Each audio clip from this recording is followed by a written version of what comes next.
Një oaz i pabesueshëm, një oaz gjelbrimi, arkitekture, linjave të pastra, hapësirës dhe mbi të gjitha shërbimeve dhe luksit në zonën më të madhe, pra më kaotike urbane të Shqipërisë, në zonën e Golemit. Shpesh ne themi golemizimi i Bregdetit për arsye të ndërtimeve, por çfarë ndodh?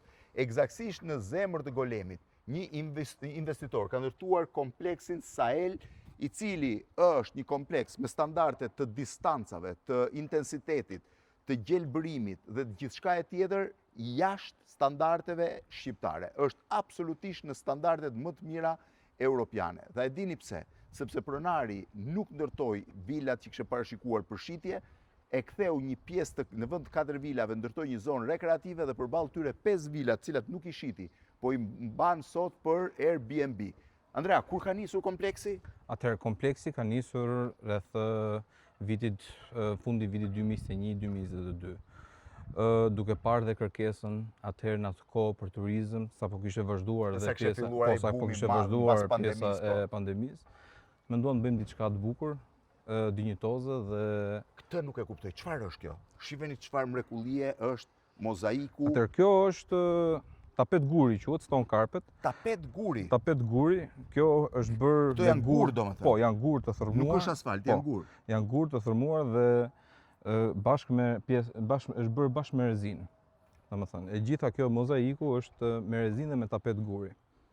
Domethënë, kjo nuk përdoret për pjesën e rrugës, përdoret vetëm për zbukurime, për pjesë pishine, për gjërat, por ndërkohë ju e keni bërë rrugë. Ne kena dashur të bëjmë diçka të veçantë. Kjo dominon të gjithë pjesën e kompleksit, ndërkohë përballë vilat janë rezidenca private, ëh? Po.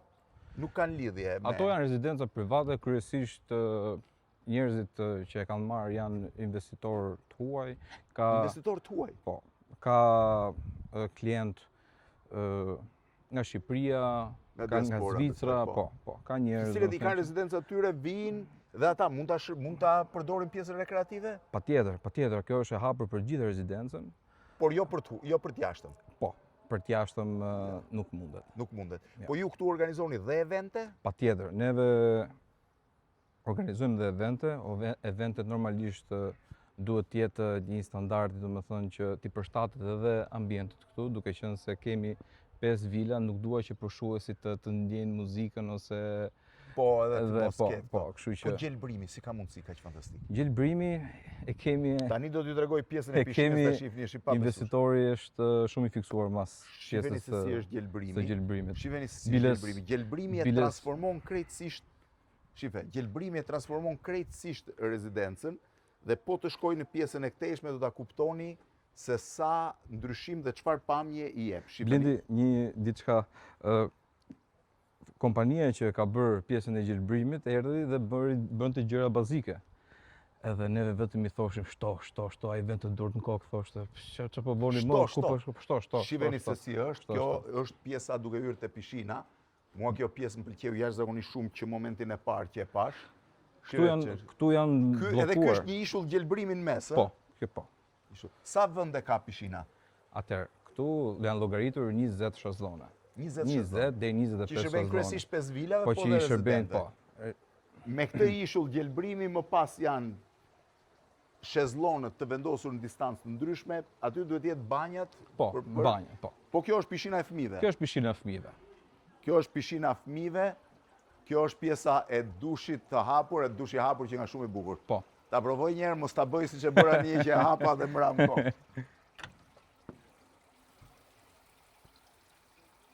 Nuk jemi akoma në verë sa për të futur brenda, po shifeni, shumë i bukur edhe pjesa saj, pjesa fëmijëve, ndërkohë që përballë meje ku është kamera, tash i mund të kaloj, do hanoj pik, po është i gjithë gjelbrimi, shive që e transformon pjesën e vilës.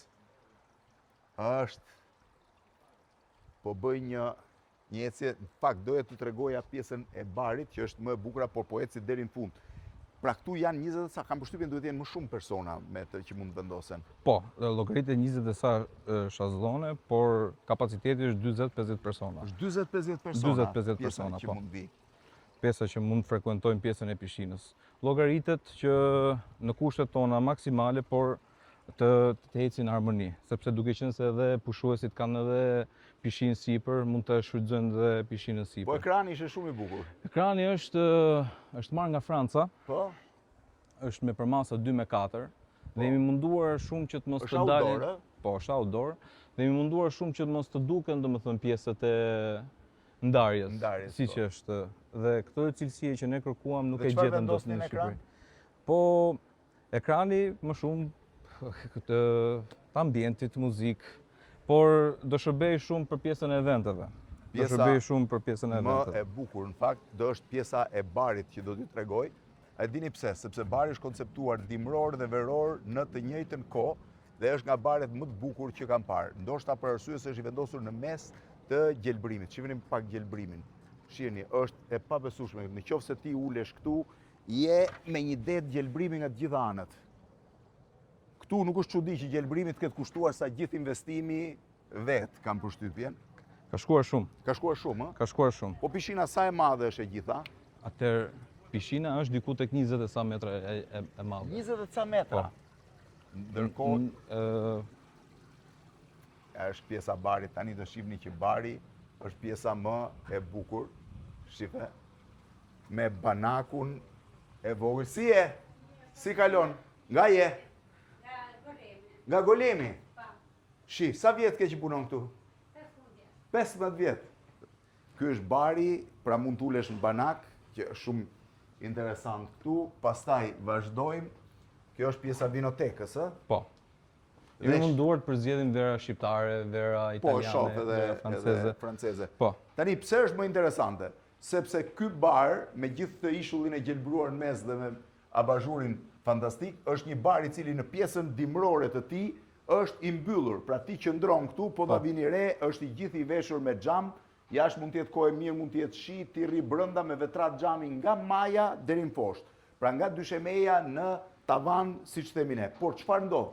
Gjatë verës bari transformohet komplet. Pse? Sepse të gjitha këto vetrata që ju shihni hapen duke kthyer në një lloj gazebo. Për ta provuar këtë ne e bëm hapjen në anën përballë të barit.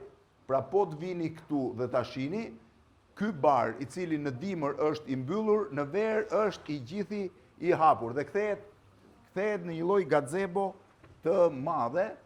Këtu zakonisht njerëzit vinë vetëm për të konsumuar pije apo jo? Po. Po për ushqimin si bën. Pjesën e pijeve këtu është kryesisht, domethënë e përqendruar, por ato mund të pinë edhe brenda vilave. Ushqimi sigurisht shërbehet brenda në dhomë, gjatë kohës që ato janë duke u larë në pishinë, bëjnë pushimin, porosisin ushqimin, e bëjmë gati. Sa veta personel keni? Atëherë, personeli jemi diku te 10-15 persona. Shqiptar apo të huaj? Kryesisht huaj. Kryesisht huaj. Kryesisht huaj. Filipinas, Tunizian.